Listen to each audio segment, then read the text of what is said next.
Deathworld by Harry Harrison. Chapter 1.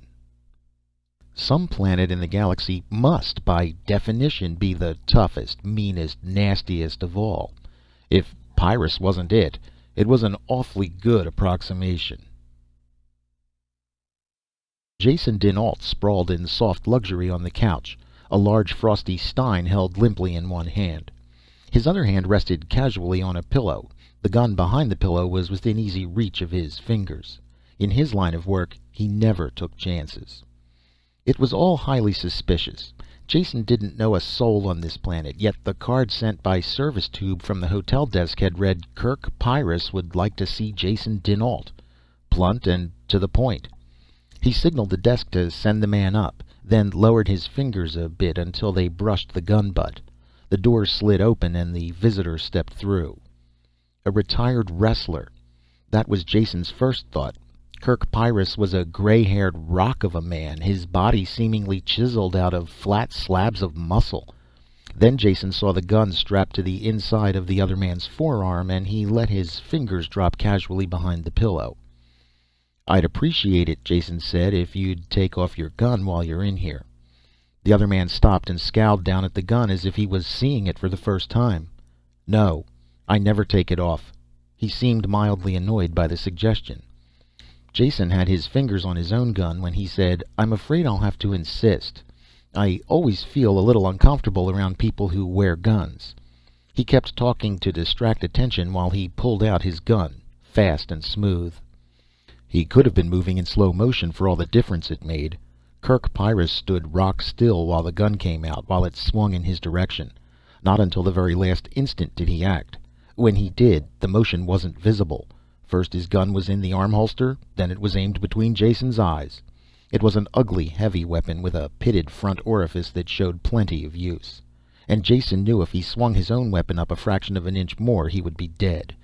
He dropped his arm carefully, and Kirk flipped his own gun back in the holster with the same ease he had drawn it. "Now," the stranger said, "if we're through playing, let's get down to business. I have a proposition for you." Jason downed a large mouthful from the mug and bridled his temper. He was fast with a gun. His life had depended on it more than once, and this was the first time he had been outdrawn. It was the offhand, unimportant manner in which it had been done that irritated him. "I'm not prepared to do business," he said acidly. "I've come to Cassilia for a vacation, get away from work." "Let's not fool each other, Dinalt," Kirk said impatiently. "You've never worked an honest job in your entire life. You're a professional gambler, and that's why I'm here to see you." Jason forced down his anger and threw the gun to the other end of the couch so he wouldn't be tempted to commit suicide. He had hoped no one knew him on Cassilia, and was looking forward to a big kill at the casino. He would worry about that later. This weightlifter type seemed to know all the answers. Let him plot the course for a while and see where it led. "All right. What do you want?" Kirk dropped into a chair that creaked ominously under his weight and dug an envelope out of one pocket. He flipped through it quickly and dropped a handful of gleaming Galactic Exchange notes onto the table. Jason glanced at them, then sat up suddenly. "What are they, forgeries?" he asked, holding one up to the light. "They're real enough," Kirk told him. "I picked them up at the bank, exactly 27 bills, or 27 million credits. I want you to use them as a bankroll when you go to the casino tonight. Gamble with them, and win." They looked real enough, and they could be checked. Jason fingered them thoughtfully while he examined the other man. "I don't know what you have in mind," he said, "but you realize I can't make any guarantees. I gamble, but I don't always win." "You gamble, and you win when you want to," Kirk said grimly. "We looked into that quite carefully before I came to you." "If you mean to say that I cheat—" Carefully, Jason grabbed his temper again and held it down. There was no future in getting annoyed. Kirk continued in the same level voice, ignoring Jason's growing anger. "Maybe you don't call it cheating. Frankly, I don't care. As far as I'm concerned, you could have your suit lined with aces and electromagnets in your boots, as long as you won. I'm not here to discuss moral points with you. I said I had a proposition. We have worked hard for that money, but it still isn't enough. To be precise, we need 3 billion credits. The only way to get that sum is by gambling, with these 27 million as bankroll." And what do I get out of it?" Jason asked the question coolly, as if any bit of the fantastic proposition made sense. "Everything above the 3 billion you can keep. That should be fair enough. You're not risking your own money, but you stand to make enough to keep you for life if you win." "And if I lose?" Kirk thought for a moment, not liking the taste of the idea. "Yes, there is the chance you might lose. I hadn't thought about that." He reached a decision. "If you lose, well, I suppose that is just a risk we'll have to take, though I think I would kill you then. The ones who died to get the 27 million deserve at least that." He said it quietly, without malice, and it was more of a promise than a threat. Stamping to his feet, Jason refilled his stein and offered one to Kirk, who took it with a nod of thanks. He paced back and forth, unable to sit. The whole proposition made him angry, yet at the same time he had a fatal fascination. He was a gambler, and this talk was like the taste of drugs to an addict.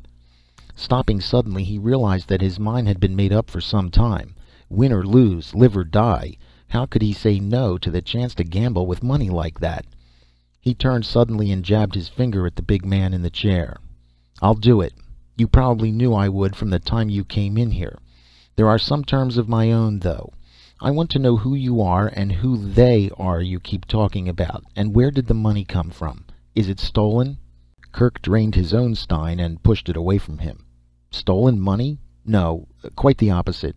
2 years' work mining and refining ore to get it. It was mined on Pyrrus and sold here on Cassylia. You can check on that very easily. I sold it. I'm the Pyrrhic ambassador to this planet." He smiled at the thought. "Not that that means much. I'm ambassador to at least 6 other planets as well. Comes in handy when you want to do business." Jason looked at the muscular man with his gray hair and worn military-cut clothes and decided not to laugh. You heard of strange things out in the frontier planets, and every word could be true. He had never heard of Pyrrus either, though that didn't mean anything. There were over 30,000 known planets in the inhabited universe.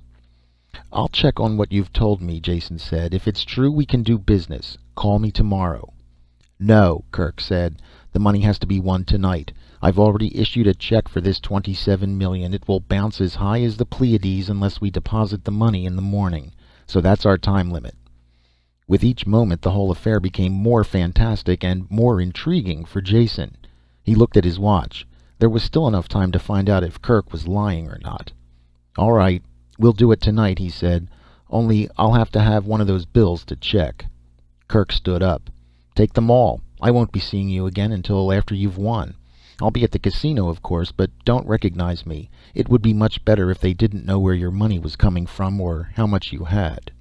Then he was gone, after a bone-crushing hand-clasp that closed on Jason's hand like vice jaws.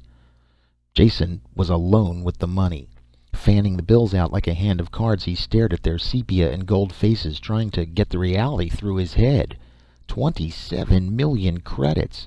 What was to stop him from just walking out the door with them and vanishing? Nothing, really, except his own sense of honor. Kirk Pyrrus, the man with the same last name as the planet he was from, was the universe's biggest fool. Or he knew just what he was doing. From the way the interview had gone, the latter seemed the better bet. "He knows I would much rather gamble with the money than steal it," he said wryly. Slipping a small gun into his waistband holster and pocketing the money, he went out. End of Chapter 1 of Deathworld by Harry Harrison.